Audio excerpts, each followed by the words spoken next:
This is Teresa Yanaros at Divine Frequency. We are here at the 18th Annual Conscious Life Expo, and we are here with none other than Scott Wolter. Thank you so much for being here. Well, thank you for having me. I really appreciate it. Absolutely. So we have been talking about this on Divine Frequency on my channel, Cryptic Codes of the Templars. Cryptic Code of the Templars in America. Some of my subscribers have bought the book, so we're going to be talking a lot more about your work. Awesome. Can you tell us a little bit about your background in forensic geology and how you got into doing what you're doing now? Great. Well, yeah, I've run a materials forensic laboratory for, oh my God, it's 35 years now. No, wait.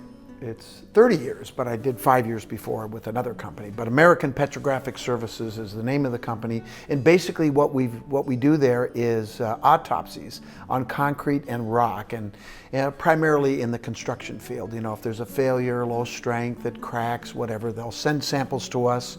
We'll figure out what caused it, and then we will tell you who's responsible, because somebody has to pay, right?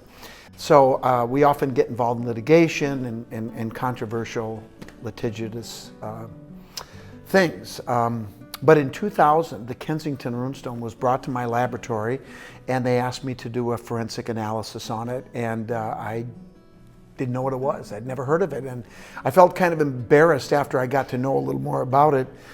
Excuse me, and I just tell people I must have missed school that day. I didn't know what they were talking about, but I went ahead and we did the work, and I did a tombstone study where I compared the weathering of lake mineralogy that was on the runestone on these tombstones with known ages, right? So I was able to quantify the weathering, and it was centuries old. So I said it was genuine, and that's when the trouble started. So this led you on a journey it's like a movie, basically. Yeah. So I know that it's probably way too much to cover in a I'm not interview. Well, but can you tell us a little bit about some of the things that you realized with the Kensington runestone and how it led you into studying the Knights Templar? Right. Well, you know, the pushback, looking back now, was really good, because, you know, I look, when I do a report and I come to a conclusion, if I've made a mistake, tell me and I'll fix it, okay? I'm not perfect, I'm human, but that wasn't the case here. They just didn't like the results. And what was it that you found that that this artifact was authentic, okay? Okay. And you know, and at first like I said, I was confused. I didn't understand, but eventually, I got pissed when people started to challenge me, and there was no reason why. They just didn't like, and I didn't understand what they didn't like. Well, this didn't fit the paradigm. That was the problem. And what was it what were like the implications of this being, if it is true, why were people so mad? Like, what exactly was it that... Excuse me, there's a couple of things that were wrong. One, the narrative that academics have told us, this is the history of our country, this is what happened. And I mean, at that time, Columbus was the guy, right? Which is ridiculous to think about that now, but that was being upset. And I had no idea that there were larger forces at work here, the church being one of them. Certain elements within our government want everybody to know this is the story, and don't you mess with that. So if we were here earlier than the history books say, why does that shake everything up? Well, there are things that are at stake. The obvious one is the Roman Catholic Church, right? Their influence over in Europe and worldwide has been profound for a very long time. And one of the things that we eventually discovered is that the Knights Templar were not the good Catholics fighting for the church that everybody thought they were. You've heard the phrase, keep your friends close, your enemies closer, right? Well, that's exactly what they did. They pretended to be Catholic, when in fact they embraced a completely different ideology that was opposed to the Catholic Church dogma, if you will. And they used, for example, the Virgin Mary as a metaphor for the goddess that they truly embraced. They actually embraced and venerated the feminine aspects of the Godhead that had been suppressed, right? And this ideology is ancient. It goes back to Egypt and beyond. So this was something that they saw in their eyes as the church had corrupted. So they aligned with them. And they eventually fought the Crusades, which many people thought was to control the Holy Land for Christendom. Well, that's a good cover story. But in fact, what they did was secure the perimeter of the city, and that served as their base of operations for not quite 100 years to go to various parts of the Middle East and Egypt to round the stuff up that they wanted. So who were the Knights Templar and what was their goal? What were they doing? Well, ultimately, the Knights Templar were basically the male people that were sent by a group of families, dynastic families that go back millennia. And they're very patient. They have a certain agenda of establishing a world where people can live the way they want to live and to have freedom. And so the goal was to establish a sanctuary, a New Jerusalem, if you will. That's what it became at that time. And so there was a coup d'etat that happened that nobody even realizes happened, and that was with the Cistercian order, the white monks that were founded in 1098 by Robert Molesme. But in 1113, Saint Bernard de Clairvaux, one of the most important people in the history of our planet, people don't realize it, joined the order with 30 family members, including 2 of his uncles, who were 2 of those knights that the original knights that were part of that original crusade that dug under the Temple Mount, actually under the south wall, and found the stuff that started this whole thing. But they didn't find anything. They knew exactly what they were looking for, because what they found were things that were left by their ancestors. So this information was passed on to them. This coup took place. They took over the Cistercian order.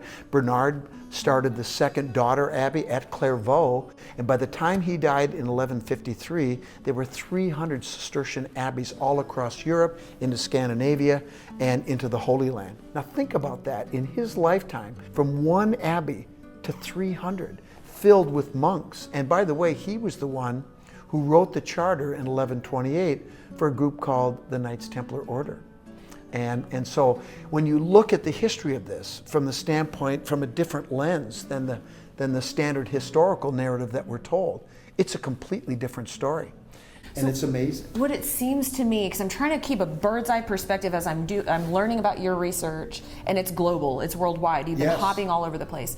What I see is that you have this kind of struggle for power and knowledge. So if you have the Knights Templar, who seem to, if this is all true, if the Kensington runestone, which would suggest that the Knights Templar and their order were in America long before history is saying, it's almost like we're dealing with, if you're saying that the Catholic Church is involved somehow with trying to obfuscate that truth. So is the question, my question becomes, is it because they're concerned about certain knowledge getting out, or a disruption of power, or what? It's all of those things, but in a simplistic sense, and here's one of the things that I think is important about this story today, okay?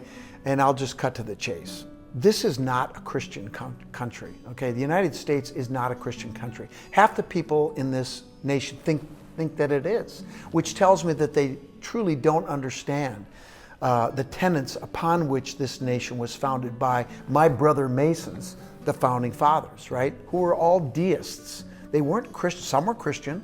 Some embraced other religious, if you will, ideologies. But the point is this country was established so that people could have freedom of religion, right? Maybe there's more Christians here, but we're not a Christian country. We also fought a war called the Revolution against a monarchy, right? I mean, we wanted to get away from that. And who suffered from the persecution of the monarchies of Europe and the Roman Catholic Church? The Knights Templar, for crying out loud. So they came over here, strategically aligned with the natives, who they bonded with at a deep level, shared rituals with, intermarried with strategically, and strategically, and eventually buried the Kensington runestone as the land claim, as the stake in the ground, right? That they could use if they ever needed it. Then the obligation was passed on to our founding fathers, who were all Freemasons, right? But what a lot of people don't know is they were all Knights Templar as well. And they knew exactly what was going on. They knew about the runestone. They knew about the Newport Tower. They just didn't tell anyone. and they finished the job of establishing that New Jerusalem. And if you know what to look for, you can see it. And I bring out some of this in the book. There's a lot more, right. but we're living in it. Now, having said that, right, it's been 250 years now. And, you know, I don't necessarily want to get into politics, but what I will tell you right now is our country is horribly divided. And what is causing us to be divided? Ideology, right?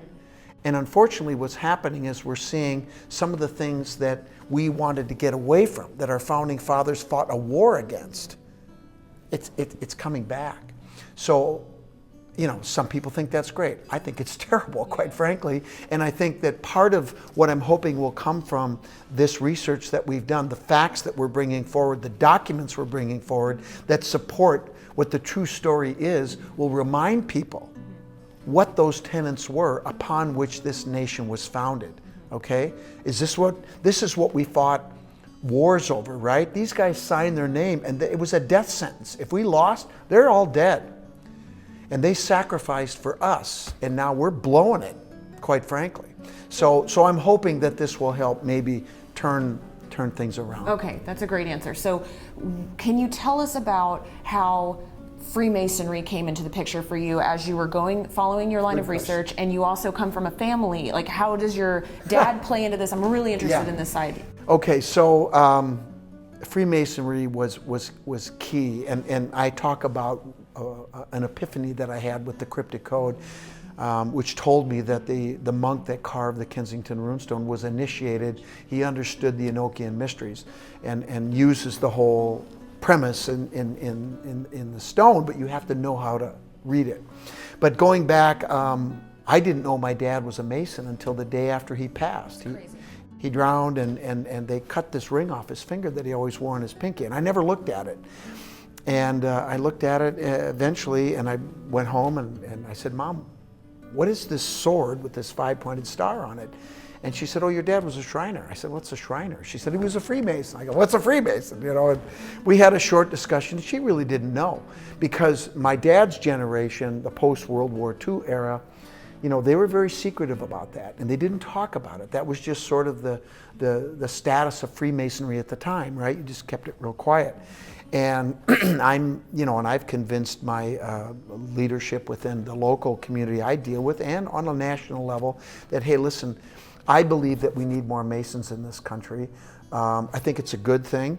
I think we definitely need more in government, because I'm not saying it'll solve all of our problems, but I can guarantee you if we had more Freemasons in government, we would have a higher probability of people making decisions in the interest of the greater good than the personal good. That is not happening right now. And part of the reason, I believe, because I've been convinced by the evidence that Freemasonry is something that would help our country. They founded our country, right? How could it be bad?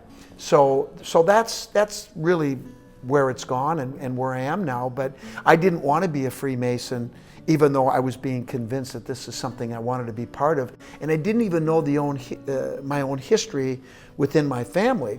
My dad was a Mason, my grandfather was a Mason, my great-grandfather was a Mason. I had no idea.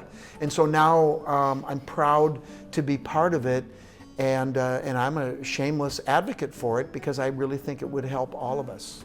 So you've had a lot of controversy surrounding your journey, as it's been very public. How have you handled that? What was that like when it kind of started to surround you and you started to realize you were really triggering people? Did that convince you to go harder, or has it been a journey? Like, tell me about that. Well, you know, I early on when I was doing lectures and you know, learning, and it was fun because I would be learning new things all the time, and in the next lecture I'd have something new to talk about. So I was always fired up, right? But I knew there was this pushback, and you know, I went to college on a football scholarship and I was a linebacker. So, you know, I don't back down. And so when people push, I push back. But the thing that was different is I couldn't put pads on and frame up anymore. I had to use my head, right? I had to use my brain. But that drive to get the answers, I've always had, right? And I think that competitive drive to it's not, you're not winning a game, but when I learn something and the pieces start to fall together, it kind of reminds me of that feeling I get when you win, right? And so that was part of what drove me. And when people push back on me, I just look them in the eye and I say, look, I appreciate your opinion. Do you have any evidence to support it? Or are you just telling me what you think? Help me understand what's the problem here. And they never have an answer. It's never a calm, reasoned discussion. And like I said before, if I've made a mistake, I'll fix it. Help me understand, because it's not about me, right? It's about getting the right answer. It's what I do. I've been doing it for 35 years. Yeah. So that, look, I'm easy to get along with. We'll have a great time. But, don't do stupid things, because, I'll push back. So what is the divine feminine, and why is it, what is up with the obfuscation factor? Well, you're a woman, you know exactly what it is. I mean, look, this is the society that we live in, right? And the church has played a big role in that. They have demonized the feminine. They literally demonized the feminine. Why? Well, because of fear. Because women are the life givers, and that's what this hooked X symbol represents. This ancient ideology where the feminine was elevated above the masculine because you're the life givers. And so this ancient ideology where women were actually venerated was suppressed, and this really began in earnest at the Council of Nicaea, right? 325. And so this threat of the feminine is something that I didn't really know much about until I started this research, and it became obvious to me that there was that this was a thing, and I didn't know anything about it. And in the indigenous people of this country, they've helped me to understand that, because the women, they're matriarchal, right?